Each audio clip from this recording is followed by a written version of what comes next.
All Indiana Politics is your premier source for Indiana politics, focusing on issues that matter to you. I still want us to be the best in the Midwest. We can't afford another lockdown. Give the citizens of this country the relief they need. Education in the state of Indiana remains priority number one. In-depth, nonpartisan coverage. We don't know exactly where the economy will be in January. People are worried with good reason. Exclusive interviews with Indiana's political leaders. We have the resources here in the state of Indiana to care for those who are in need. Expert analysis on critical legislation. We need to reform those laws. This recovery is going to take some time. We've got to anticipate that there'll be a budget shortfall. From Wish TV, this is All Indiana Politics Podcast on the All Indiana Podcast Network.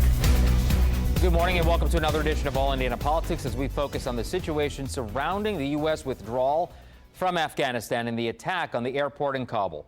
We've been following the details for you since the minute it happened. ISIS-K has claimed responsibility for the suicide blast that killed American service members in Kabul.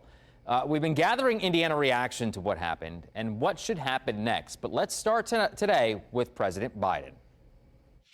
These American service members who gave their lives, it's an overused word, but it's totally appropriate here, were heroes. Heroes who've been engaged in a dangerous, selfless mission to save the lives of others. They're a part of an airlift, an evacuation effort unlike any seen in history. To those who carried out this attack, as well as anyone who wishes America harm, know this: we will not forgive. We will not forget.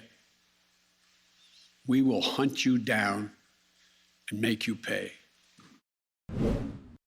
Congressman, good morning. Let's start with Afghanistan, clearly a pressing issue, which gained more gravity as the week wore on. It became very clear through attacks at the gates that the theory and thought that there might be problems indeed proved true as things still unfold there. What is your take in terms of how or if attacks, terror attacks, change the situation at the airport? Well, President Biden, he joined a virtual meeting with some of the G7 leaders to talk about our continuing coordination on Afghanistan policy, humanitarian assistance, and evacuating our citizens. The Intelligence Committee, along with myself, we've been in talks with the intelligence agencies, from the CIA, the U.S. military, the Department of Defense, and some of our other intelligence agencies, ODNI, NRO. And, President Biden told our G7 partners that our U.S. mission in Kabul will basically stop based on the achievement of our objectives. So we're currently on pace to complete our mission by August the 31st. And, evacuated Americans who want to come home, third country nationalists and Afghans who were allies during the war, we have to make sure we honor our commitment to them. So with each day of operations on the ground, we've added risk to our troops with increasing threats from ISIS-K. And that completion of the mission by August 31st depends on continued coordination with the Taliban, including continued access for evacuees at the airport. Clearly, there has been an underscoring of that August 31st deadline. The president has publicly shown no signs of backing away from it. Is there fluidity to it, though, if we get down to final hours? Is that an absolute in your estimation, or would you push for the opportunity to extend it if it looks like things are coming close, wrapping down? Well, certainly. I think that there's so many shifting variables daily that any attempt at rigidity would be a major mistake. The president has asked the Pentagon and the State Department for contingency plans to adjust the timeline should that become necessary. And I'm in. Your work on the House Intelligence Committee obviously gives you a view that many don't have. Help us understand just how uncertain the situation is over there, because we see snips in news reports and get dispatches back here. Kind of encapsulate it for the person who wants desperately to really understand what's happening there. Well, I appreciate the question. I'll speak in general terms, but as you know, the CIA director met with Taliban leadership a few days ago. And I think with that was an expression of sharing cursory intelligence and requesting that they do the same because, you know, our objective is to push back on extremist elements. And I think even with some of the competing ISIS associated and Al-Qaeda particularly associated enterprises, the Taliban itself is in jeopardy. And so they have a vested interest in dealing with the United States, sharing information with us as it relates to these many enterprises that are Al-Qaeda affiliated and ISIS affiliated who want to cause damage and make a name for themselves, as we've seen with the unfortunate explosion at the airport. Were you surprised by the swiftness of the fall, or is it something that you or others on the Intelligence Committee anticipated? What I will say is that it has been no secret that the Taliban has sought to capture the entire country of Afghanistan. This was signaled by their outside-inside operation of capturing small villages and towns over the past few weeks, very rapidly, but kind of a signal and almost a warning to the United States and the global community. But the intelligence information that we've received, I think it is clear that the United States staying in Afghanistan was not and could not be sustainable. We have been aware for quite some time of the Taliban's intentions. And I'll just say that we're doing our best to make sure Americans are safe and Afghans who come to our country and even our state have a pathway to safety. Congressman Andre Carson, thank you. An honor, thank you.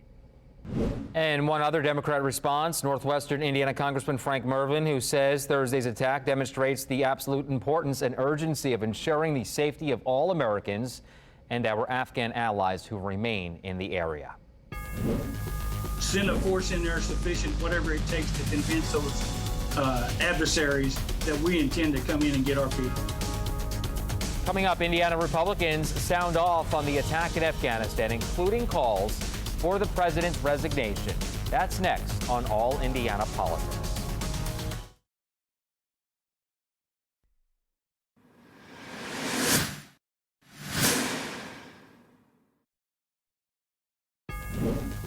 And welcome back to All Indiana Politics. We've also been gathering reaction from Indiana's Republican leaders to the attack in Afghanistan. We start right now with Congressman Jim Banks, a frequent critic of President Biden. He released a statement saying the responsibility for this tragedy rests squarely on the shoulders of Joe Biden.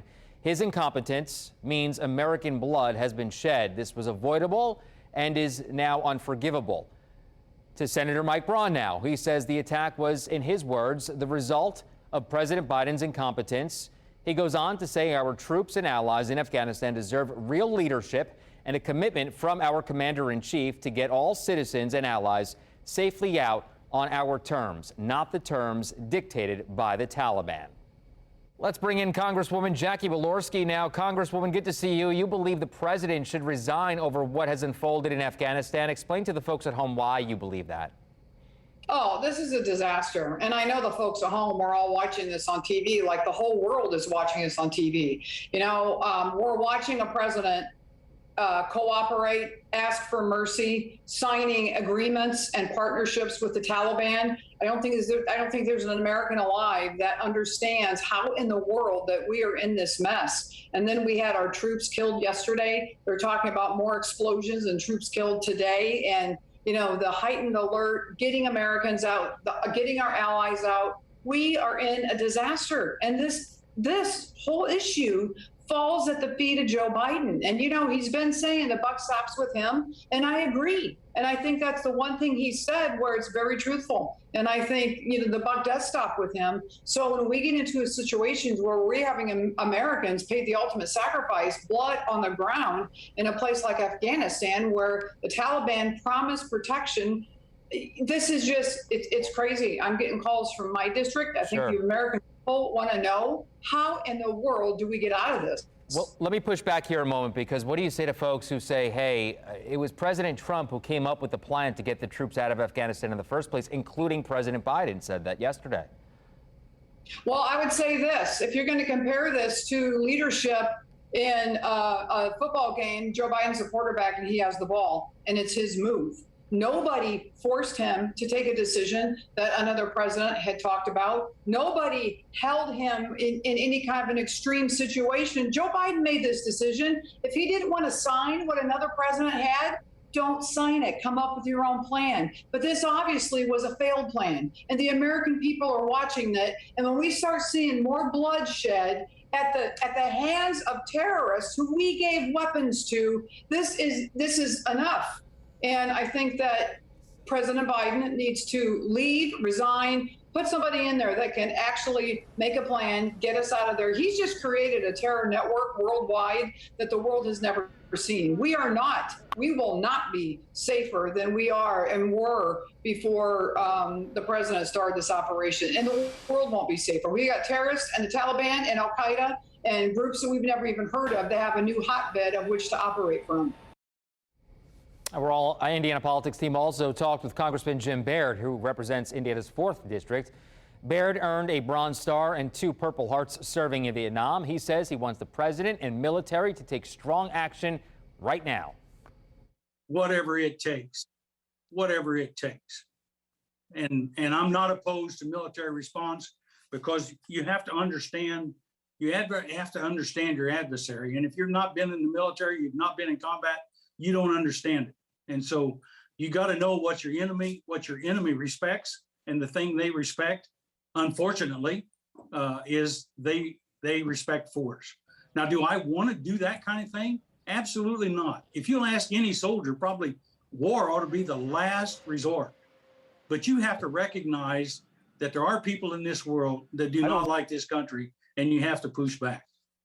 We need a swift and forceful response that lets the Taliban know that we intend to come in and get our people, that we intend to come in and get our soldiers, and we intend to come in and get our Afghan allies. And so whatever it takes, the commander-in-chief needs to take responsibility for that and make sure that we push the Taliban back far enough till we can accomplish that mission. If the president can't do that, then certainly let the military officers and so on in charge of the area do it. Because I can assure you, you know, I've got the Vietnam experience, and I can assure you that our soldiers are very capable of taking care of our citizens in that environment. I have every confidence in those military people, and if they can't do it, I know some old Vietnam gun truckers that can. So I'm very emotional about that. I'm emotional that it's not looking well on the world stage for our country. It's an embarrassment. It emboldens the ones that are intending, or our adversaries. And so we need to take action now. And the time for talking is over. I mean, it's been long over. All right, coming up, what's next for President Biden when it comes to Afghanistan? And does it threaten to derail his presidency? Our political experts talk about that next on All Indiana Politics.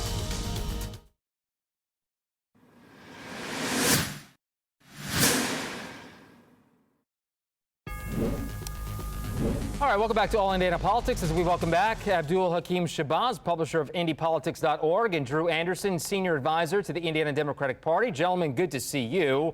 Busy last few days. Abdul, we'll start with you. We have 2 Indiana lawmakers calling for President Biden to step down. Is that going too far? It's rhetoric that you'd expect in a campaign like this. I mean, because if we were expecting presidents to step down every time we had disasters like this, Ronald Reagan would have stepped down in 1983 when 241 Marines were killed in Lebanon. Bill Clinton would have stepped down when 18 soldiers were killed in Somalia back in 1993. So unfortunately, being the world leader, we have to deal with these types of issues. Now, with that said, my heart goes out to the families. I have a brother who served in Iraq and Afghanistan. He's suffering from signs of PTSD this very day. So I can only imagine what those families are going through. Now, with that said, the Biden administration really does have to, get its act together and, find out who did this and, make the message clear that American soldiers and American troops will not be harmed. Yeah. Abdul, we thank your brother for his service, no doubt about that. Drew, I want to get you in here. Your response to that. Are Republicans going too far when they say that the president should step down? Absolutely. I mean, this is the same Republican Party that tried to overturn the election results. Same Republican Party that ignored the insurrection. They're trying to act like it doesn't exist, and it proves that these people have no moral conscience. They are admitting and they're lying to people by only blaming Joe Biden. It was Donald Trump that made the negotiation with this terrorist organization. It was Donald Trump that made this deal happen, and the Republican Party celebrated it online and called it a peace deal. And then for them to wipe everything away and act like that it's not their fault, it just shows that they are unwilling to accept any consequences whatsoever when our country needs to come together and unite. And Democrats, we are so upset that this happened, and our prayers go out to those families because those people those service members made the ultimate sacrifice, and it's just really unbecoming of these elected Republicans to go this low. Abdul, Drew brings up a good point. It's one that I tried to make to Congresswoman Jackie Walorski earlier in the show. Are Republicans getting off easy here, considering it was the president, the former president, who did strike this deal? My thing is this, when you're in charge, you get the credit or you get the blame. Mm-hmm. It is just that simple. Now, I will say this, but with respect to fault goes, the fault lies with the terrorists. I mean, that's whose fault this is, plain and simple. Now, with that said, once again, the Biden administration really needs to step up and make it clear that they're not going to allow this to happen. And it'll be interesting to see what happens over the course of the next few days. And let me speak up there real quick, Phil. Yeah. And Abdul's right. President Biden, unlike the other side, he's willing to show leadership and take responsibility. Yes, the buck stops with him, and he's willing to accept that because he has said multiple times that he will not allow a fifth president of the United States to take over what's happening in Afghanistan. And to add to it, President Biden, unlike other presidents in the past, he has skin in this game because he had a son who actually deployed overseas to the Middle East during this conflict. He understands what military families are going through during this time, especially those those families who lost their loved ones yesterday. He gets it. And that's why he's taking this seriously. And that's why he's trying to make sure that the United States fulfills its purpose and mission to get as many Americans out as possible. Drew, and yeah, go ahead. Go ahead. I was going to say, politically speaking, does this overshadow infrastructure and voting rights and make it harder to get those through the Senate at this point because there are other things going on? Yeah, and I think at the end of the day, President Biden knows that he can walk and chew gum at the same time. So he's making sure that the mission in Afghanistan is drawn down to a close and that this endless war finally ends. But he's also making sure that the American Jobs Plan gets passed because that's an investment that is needed in Indiana. And Democrats are ready to step up and deliver. And as always, Republicans want to say no and point the finger because that's the only thing that's on their agenda. Abdul, I want to get your reaction to that. I think the president can still get things done. We handled 9/11, we handled the financial crisis, so we can handle this. So I don't think that goes without saying. What I do think, however, is the president needs to articulate a clear plan, a clear vision, a clear step. Okay, what we're going to do going forward. You know, the tragedy has happened, the tragedy is done, the tragedy has happened to all American presidents at some point in time. The question is, what do we do next? How do we respond? So to that point, though, does things change if we do respond hard-handed and the U.S. military hits back at ISIS? Drew? I think at the end of the day, President Biden said that the consequences of the terrorist attack yesterday will be swift, and America is not going to forgive or forget. And at the end of the day, President Biden also assured the American people that our mission in Afghanistan is going to end on the 31st. Full stop. Okay. And then the consequences from the terrorist attack will happen after that. Abdul, should we hit back? Yes. These are people you cannot really negotiate with. You have to send a clear message, a clear signal that America isn't going to tolerate this. And if it requires a military strike and drones and the whole 9 yards, then that's what you have to do. But it also have to make sure that we don't go down another road of another 20 years in Afghanistan. Mm-hmm. Should we be out? I have less than a minute left, though, Abdul. Should we be out by the deadline, by the 31st? I don't think so. I think I first think it was our official deadline to begin with. I think we should be done when we're done. But also understand we can't stay there forever. Okay. Gentlemen, always good to see you. Thank you for taking some time. We'll be right back. Take All Indiana Politics on the go with you. Download our podcast now. Part of the All Indiana Podcast Network and allindianapodcastnetwork.com.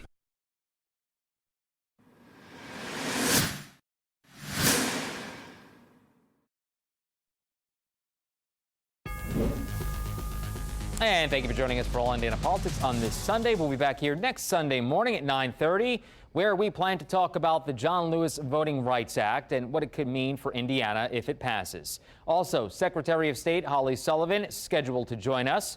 You can also find our brand new All Indiana Politics podcast. It's part of the All Indiana Podcast Network at wishtv.com.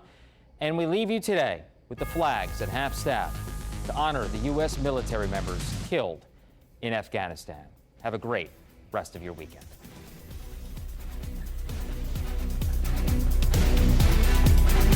From Wish TV, this is All Indiana Politics Podcast on the All Indiana Podcast Network. Watch All Indiana Politics live Sunday mornings at 9:30 on Wish TV and at wishtv.com. Subscribe to this podcast and listen weekly here on the All Indiana Podcast Network. And be sure to discover even more great podcasts at allindianapodcastnetwork.com.